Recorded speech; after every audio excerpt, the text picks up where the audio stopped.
patriarchs again in a different way. The patriarchs and history, the patriarchs in their ancient Near Eastern environment. As we said that Abraham came from Ur of the Chaldees, and he left a lot when we come there. I don't know about you, but my picture of Abraham was kind of a country bumpkin. But Ur, in Mesopotamia, they have a very advanced civilization. They've excavated at Ur from a period 300 or 400 years before Abraham was there. And they have interesting architecture.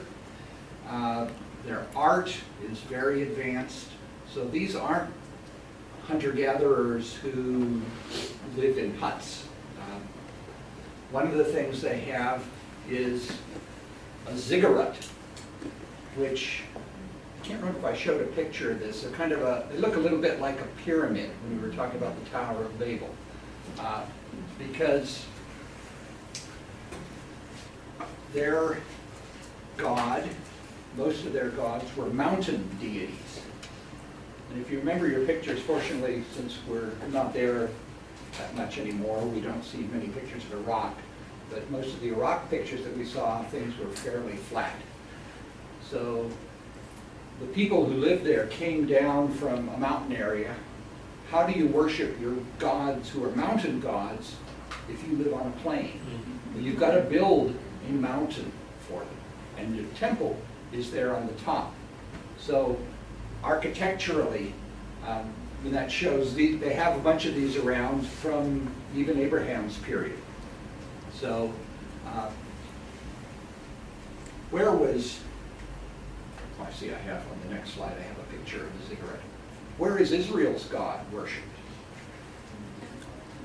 Well, later on he's worshipped in the temple, but if you're on a mountain, you can worship him on a mountain. If you're at the bottom of the mountain, you can worship at the bottom of the mountain. You don't have to have a specific place for them to be worshipped. He's not a mountain deity. He's not a solar deity. We mentioned before when we were talking about creation story in Genesis 1, where in Canaan they worship the sun and the moon. God is not a sun god, but he just created the sun. Here is a picture, a reconstruction of a ziggurat, which is suggested to be, when they're talking about the Tower of Babel, this might be this kind of thing that they're talking about. I can't remember, but I think this one down here might be, there was one reconstructed in Iraq. I think Saddam Hussein was building it as kind of a tourist attraction, and I don't, like a lot in Iraq, it didn't last that long. But this is the idea again. The shrine is up here at the top. That's where your deity would be worshipped, on this artificial mountain. See, different from the Egyptian pyramid, even though there might be some similarity in shape, because there it was a burial place, but this is a worship site. What else did he leave when he left Ur? One of the things he left we saw when we compared the creation account in Genesis to that of the ancient Near East, where God views human beings as in his image.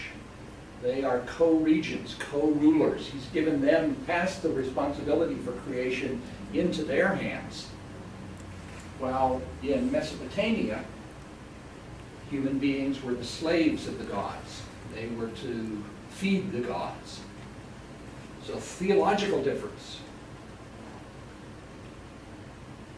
I already mentioned that he was leaving a long-standing culture. They had administration, they had well-established legal system, they had land ownership all sorted out. And where was he going?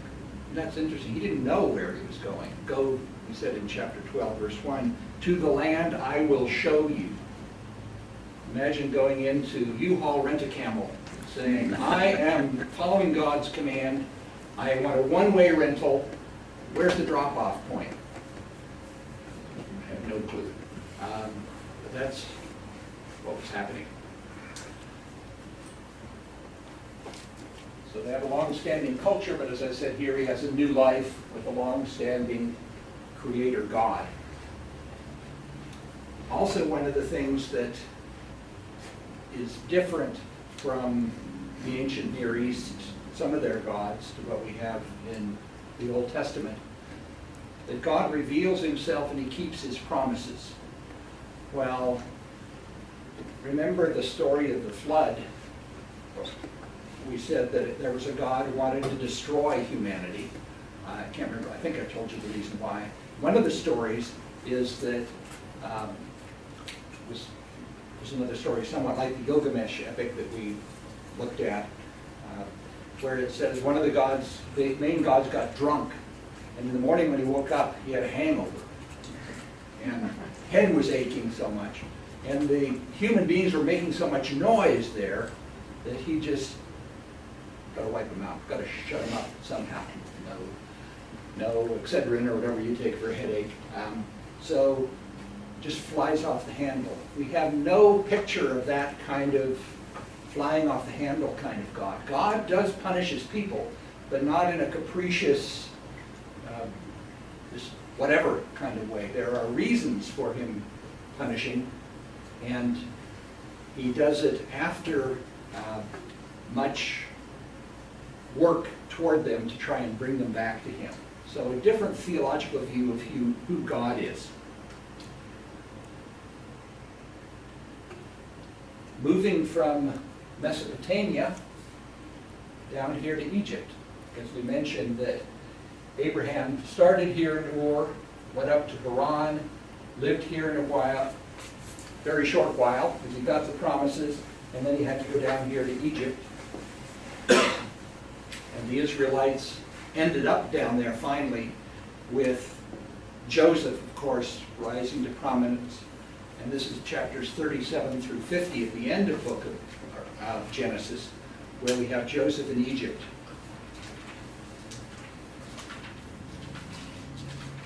And there are some authentic Egyptian customs in the Joseph story. For some reason this slide is so light that you can't see it because of the light. But anyway, I just say Egyptian customs in the Joseph story. Let's look up a couple of these. Can you think of things that you can remember that happened or that they did in Egypt that we might not be familiar with ourselves? They stored the grain. Okay, they stored the grain. They had storehouses. So in some ways it's like a tax system. I haven't thought about it, just came to my mind just then. It's like their social security system, only different. But they did some things in Egypt that they didn't do in Mesopotamia or that they didn't do in Israel. Let's look at a few. In chapter 39, They use straw to make bricks. yep, they used straw to make bricks, or they didn't use straw to make bricks later on, or you have to find your own straw. Let's look at a couple of references here. We see them in passing, but they show some Egyptian practice. Chapter 39, verse 4. Joseph found favor in his eyes and became his attendant. Potiphar put him in charge of his household, and he entrusted to his care everything that he owned. We do have foreigners, Joseph in particular, we have him being mentioned as a house slave. There is a document from Egypt in the 18th century that has a list of house slaves. And it shows some interesting parallels looking further in the book of Genesis, chapter 41, verse 45. When Joseph is put in charge of Egypt, he's brought out of the prison, brought into Pharaoh's household. Verse 44, start there. Then Pharaoh said to Joseph, I am Pharaoh. Without your word, no one will lift hand or foot in Egypt. I'm going to pass on my authority to you. Pharaoh gave Joseph the name Zaphenath Paaneach, and gave him Asenath, daughter of Potiphar, priestess of On, to be his wife. Joseph went throughout the land of Egypt. I'm Egyptian. Joseph. I mean, that's a hard name. That's a Semitic name. Let's name you something easy that rolls off the tongue. Zaphanath Paaneach. That's a nice Egyptian name. Call him. We'll take your word for it. For sure. Yeah. This list of house servants, as I said, that's outside the Bible that we found. There are a number of them. They all have Egyptian names, but a number of them also have Semitic names. It might say Sarah, she is called, and then they give you an Egyptian name. So it shows you that this is a practice, that you want to name them so your language kind of name. So they're fitting in. So we've got name change. Where was Joseph before he was brought to Pharaoh? He was in prison. A prison system. We're used to prison systems, but that is something that is not, every culture doesn't have that. A lot of cultures, if you do something wrong, you come to an end. But to imprison people, that is an Egyptian practice, 39 verses 23 and following. Back at 41 again, chapter 41, just before he changed Joseph's name, let's look at verse 41. So Pharaoh said to Joseph, I hereby put you in charge of the whole land of Egypt. Then Pharaoh took his signet ring from his finger and put it on Joseph's finger. He dressed him in robes of fine linen and put a gold chain around his neck. He had him ride in a chariot at his second command, and people shouted before him, make way. Thus he put him in charge of the whole land of Egypt. What's a signet ring? They couldn't write. Most, I think I mentioned in Egyptian, there are thousands of signs. Most people couldn't read and write. Even the kings, the pharaohs, couldn't read and write.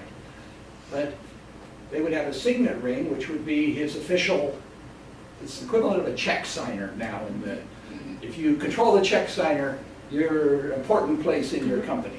I mean, what he had, if he used that signet ring on an edict or on a law he proclaimed, that's the same as Pharaoh. And also he gave him these royal robes to wear. He's passing on his authority. This is something that these symbols of office are Egyptian. A little bit earlier in chapter 41, again, something that shows Egyptian practice that we kind of slip over. Pharaoh heard that Joseph could solve dreams. He brought him out of prison, but on the way he does something. In verse 14 of chapter 41. So Pharaoh sent for Joseph, and he was quickly brought from the dungeon. When he had shaved and changed his clothes, he came before Pharaoh. I'm not sure if we have them here. Maybe at another time I'll show some pictures from Egyptian wall art from that particular period. Egyptians are clean shaven. What's in this beard? We can't have that. Clean shaven. The pharaohs sometimes had a beard, but those are funny little pointy ones that are really take-off beards. Because if you're a real man, you don't have a beard in Egypt. And so they shave Joseph. Why did he come to Pharaoh's attention? Because he interpreted dreams. Now, dreams aren't a big thing in Israel. In Canaan, Canaanites aren't big on dreams. In Mesopotamia they are, and in Egypt they are. So again, in Egyptian practice, when Joseph died, when Jacob died too, read the very end of the book of Genesis, the last verse. So Joseph died at the age of 110, and after they embalmed him, he was placed in a coffin in Egypt. A lot of societies didn't embalm, they would just bury. The embalming, in fact, is kind of a predecessor of what we know the Egyptians for. What do we know the Egyptian dead for? Mummification. They preserve them because their particular view of the afterlife is that you need to take some of you with you into the afterlife. So that's why they were buried sometimes with food and riches and stuff, so you could live comfortably in the afterlife. But embalming is not Israelite, it's Egyptian. A couple of other verses. Gotta watch my time here. 43:32.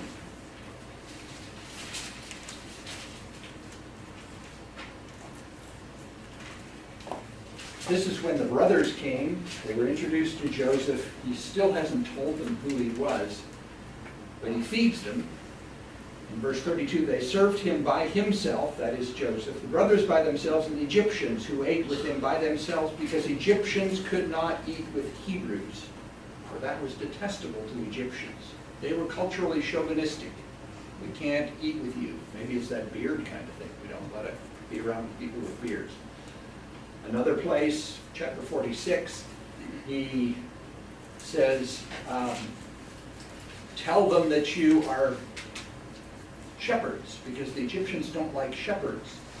And so they'll tell you to go off and live somewhere else by yourself, which the land where they were going to live, land of Goshen, happens to be right here, the closest area of Egypt to Israel. But again, the Egyptian practice, they don't like shepherds. So all of these things, I think, have some interesting implications. Whoever is writing this knows Egyptian society well. When would the author have known about Egyptian practices? Because Israel lives in Egypt now. There's a few people in Israel that live in Egypt under Jeremiah, because Jeremiah is taken with a group of people to, at the end of the life of the nation of Israel, they go to Egypt, even though most of them end up in Babylonia and Assyria. Nobody in between knew anything about Egypt. So this is written with a knowledge of Egyptian practices. And if it was written as, again, some claim that it was written after the exile or during the exile in Mesopotamia, it would reflect Mesopotamian practices, not Egyptian practices. Because a lot of these things, as I said, were done here, but not done anywhere else. So this, again, I think, for myself, is another argument for the historicity of what's going on in the text.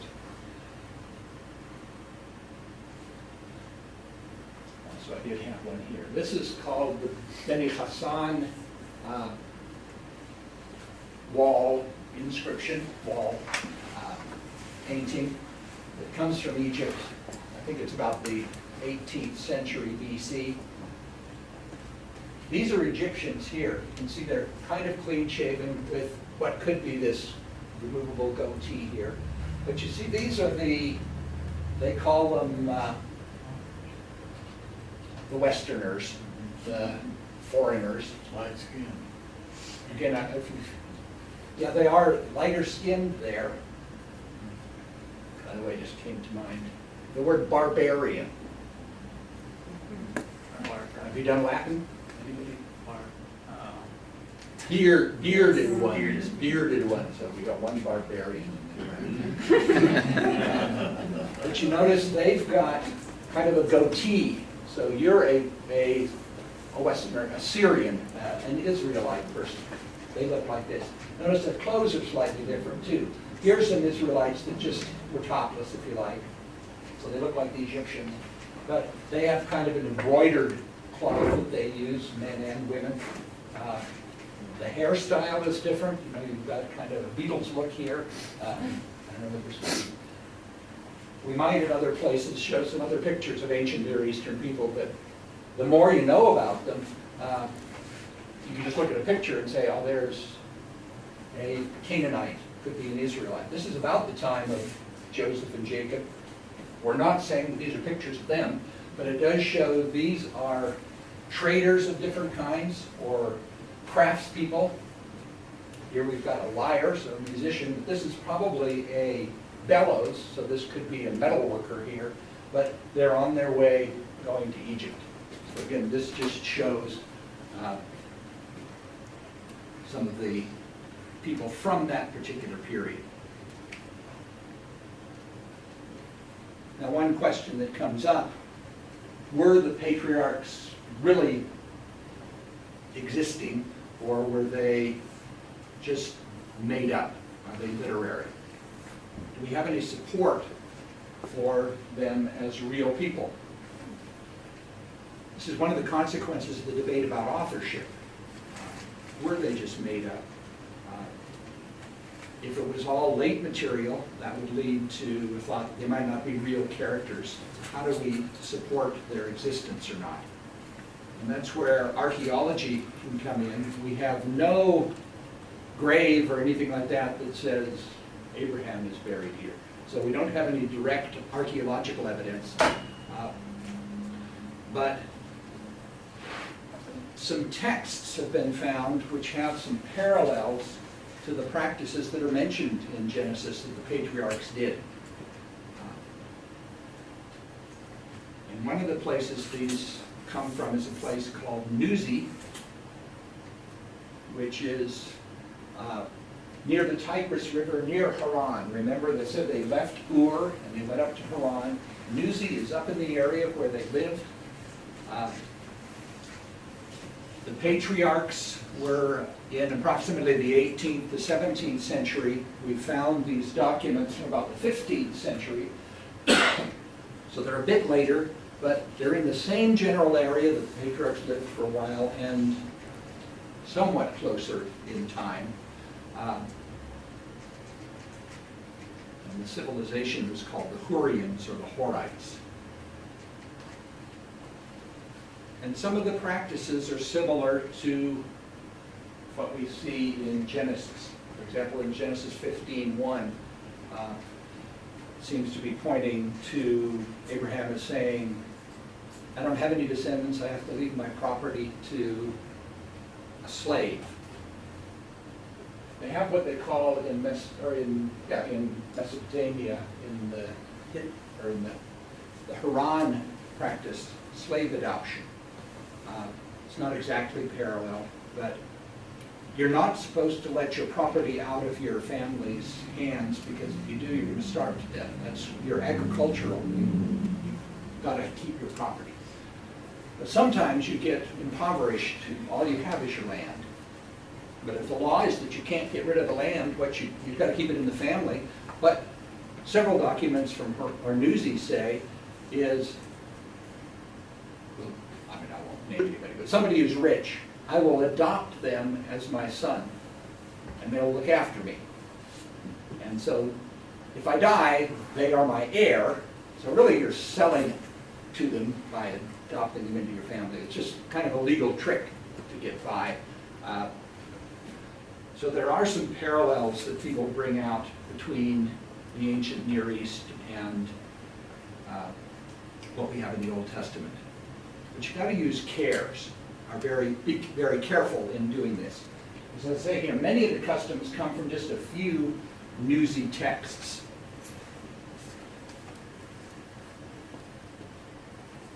And you have to ask, are these typical actions? We don't usually write down typical things. I've never seen a newspaper headline, man obeys speed limit. We see things that are weird or different. Man bites dog, gets in the news. Oddities are recorded more regularly. So they often record what's extraordinary, not what's ordinary. But there are some useful examples of biblical customs. For example, as I say here, a special place of blessing for the firstborn. In Genesis 27, verse 2,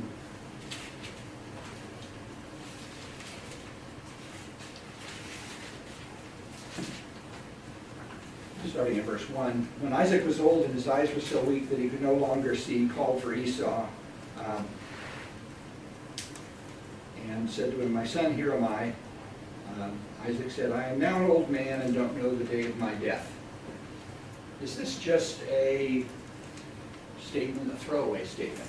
I am getting old is not just, from the ancient Near East, is not just a statement of chronology.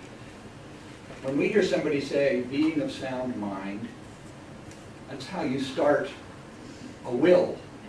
I am doing this of my own free will. That's just the equivalent of that. I am getting old. So he's making a formal legal statement. Shows that this is his last will and testament. So it's explaining some things that might be not as well understood just from the Old Testament itself. Because we don't have a legal book here. This is telling stories about Israel, so we have some glimpses of some of their practices. But some of the laws from the ancient Near East can help us see these more clearly. So it does show that the patriarchs are not completely out of step with their relative place and times.